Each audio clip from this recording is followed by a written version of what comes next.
quite disturbing, and it's something which has got to be avoided at all costs. I believe Tanzania has come out of age. Tanzania is also the mother of all liberation movements. When we fought for our independence, we were all based in Tanzania. So to us, it is something that we wouldn't want to see, because we call Tanzania is our mother of all liberation movements.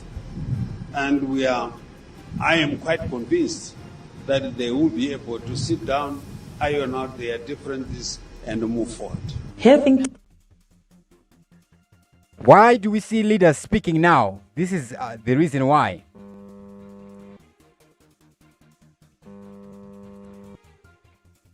Silence is no longer neutral, ladies and gentlemen.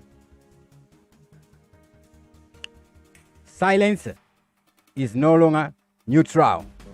Now in a land where the internet was murdered, where 800 bodies have become a rumor, one man flies in with a pan. Yes, it's Chiwenga. And Mnangagwa sends his regards in this chaos.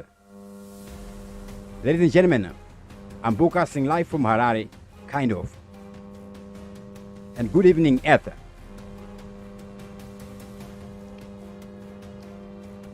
Welcome. Where? Let's start in Tanzania, where we see President Suluhu Hassan Samia has just won the election with 97.662813% of the vote. Yes, that is not an election. It's a North Korean Yelp review. The opposition boycotted, and they would call them ladies for that. Now, the internet shut off, and the death toll, the government say a few looters, the opposition say over 800. Amnesty International says we can't count because the Wi-Fi is dead. Now, enter stage left is Vice President Chiwenga, the man who once removed a president with a soup, and now removes awkward silences with diplomacy. He flies in to Dodoma for Samia's inauguration. Security so tight, the only thing allowed in was one pen, not a sword, not a gun, a big crystal. And the symbolism level is expert. Now, this pen is labeled reconciliation. So Chiwenga leans in and hands the pen to Samia and says, let's write a new chapter, preferably without the blood. Then, on the way out, he drops this absolute mic. What happened here is disturbing. We were based in Tanzania during the liberation struggle. We would prefer it if you stop killing each other. In other words, he's saying, we owe you for the AKs in the 70s, but maybe chill with the AKs in the 2025. Chiwenga comes back to Zimbabwe at the airport, presser there, and he's asked, so, you condemn violence? I condemn anything that makes flying commercial more stressful. Now Twitter, X, is calling this diplomatic class. One user writes, Chiwenga just gave Samia a pen and the entire continent a TED talk.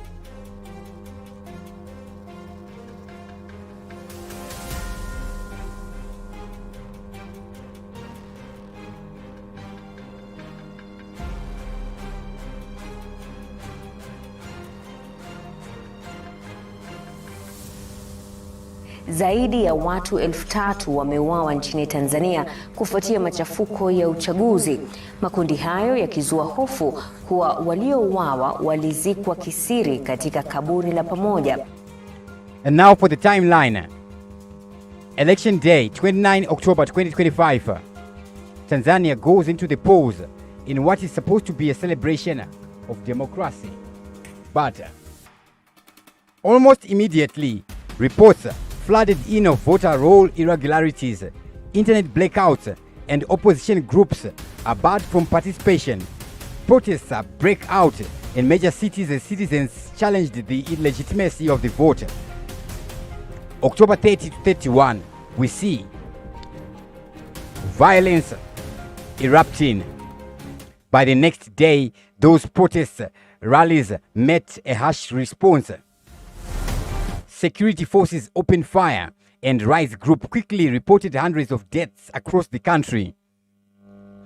The government maintained order, but witnesses spoke of mass graves and hospital locked down as families searched for their loved ones.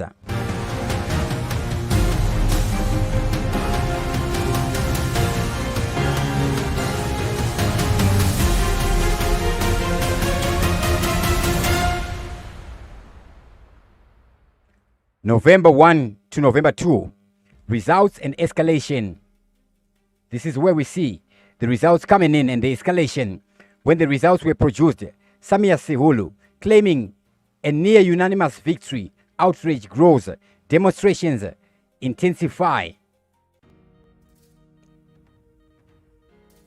International voices, including the African Union, demanded calm and transparency from the Tanzanian authorities. November 3 to November 5, crackdown on dissent. Police launch mass arrests. Over 240 protest leaders and opposition figures face treason charges, with potential death penalties looming. Tanzania's government insisted the crackdown was about peace, but human rights groups disagree, citing evidence of torture and enforced disappearances.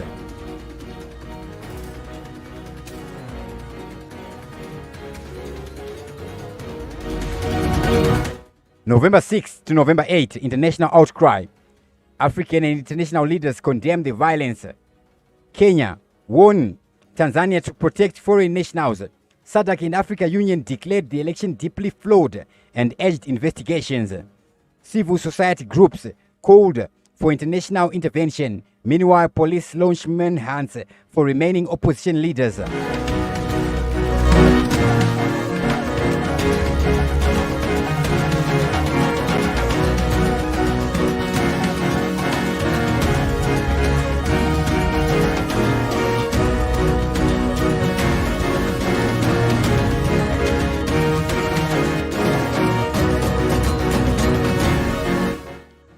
What happens next? Of course, Tanzania 2025 election will be remembered for its crisis, not its celebration. Will the region push for reforms, or will this crackdown set a new precedent for politics in Africa?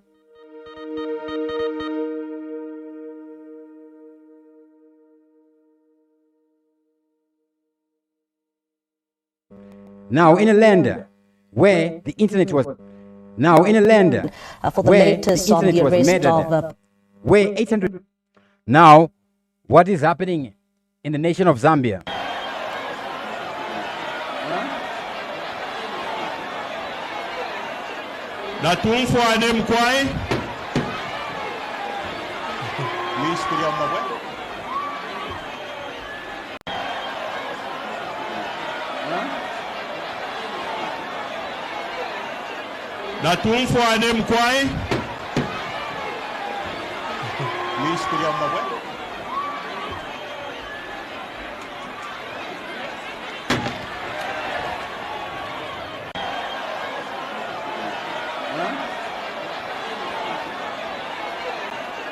Natumfwane mkwai.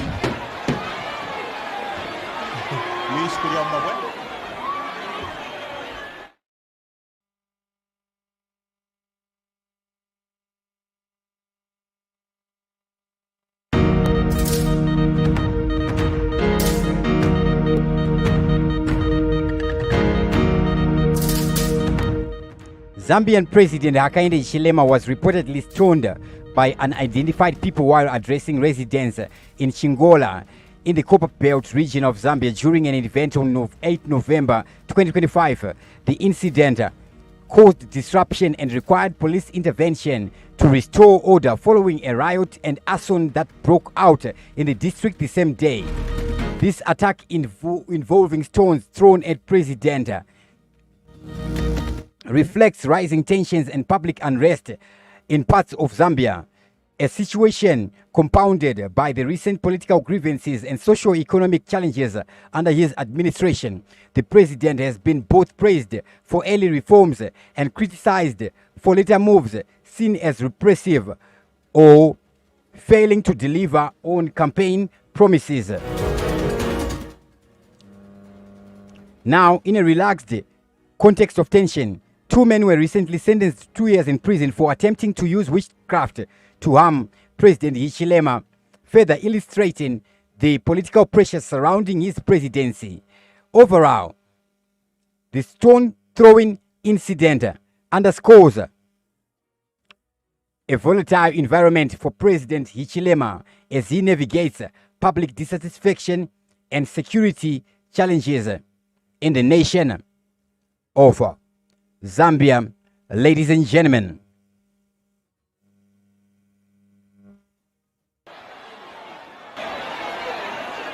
Natumfwane mkwai.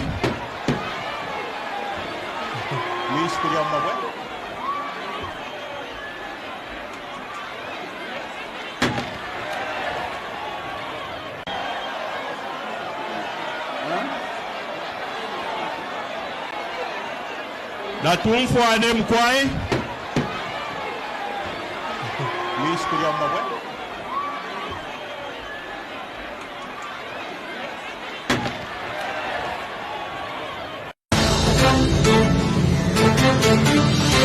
It's news time. This is Zimbo Live TV. Breaking news.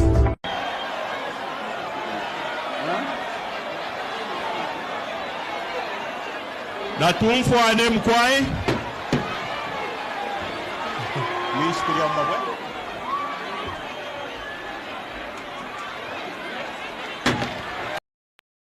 For the latest on the arrest of prominent Zimbabwean politician Job Sikala, we are now joined on the phone by his attorney, Eric Mabuza. And Eric, thank you so much for your time this evening here on SABC News. Maybe let's start off here. Is it true that Job Sikala has indeed been arrested in South Africa, in the capital? Yeah, good evening. I can confirm that indeed he's currently in detention over allegations of being in possession of explosives. Obviously, it's an allegation which he denies.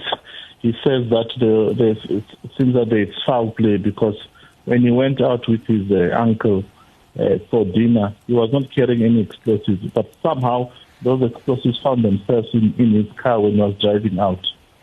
So are these the charges he's facing in South Africa for carrying explosives in South Africa?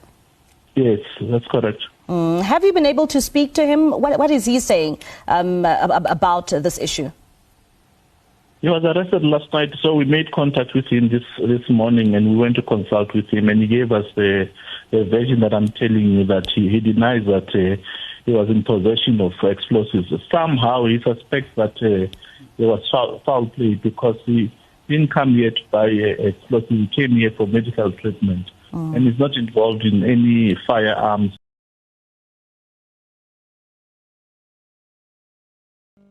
Job Sikala arrested in South Africa. What happened? Now here are the full details.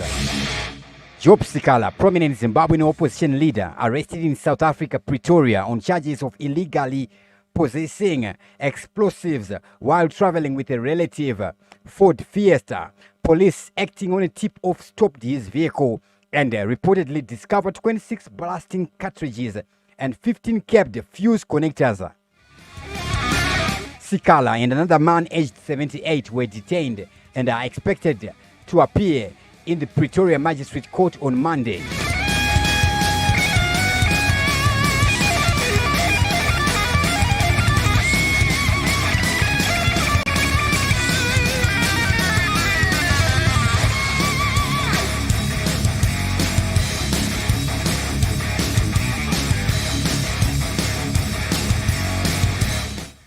Sikala was stopped at a roadblock after meeting friends. The explosives were allegedly discovered during the vehicle search. Those close to him, including lawyers and family, claim he was not carrying explosives and suggest a possible foul play or political motives behind the arrest. Given Sikala's history as a vocal critic of Zimbabwean President Emmerson Mnangagwa, Sikala had previously endured nearly 600 days in Zimbabwean prison for charges seen by supporters as politically motivated. Political allies and advocacy groups, including Sikala's attorney, argue the arrest could be a setup pointing to Sikala's recent experiences with surveillance and violence against his property in Zimbabwe. Lawyers from Zimbabwe have reportedly coordinated with South African attorneys to provide Sikala legal assistance, and both supporters and critics are closely watching his up and coming court hearing.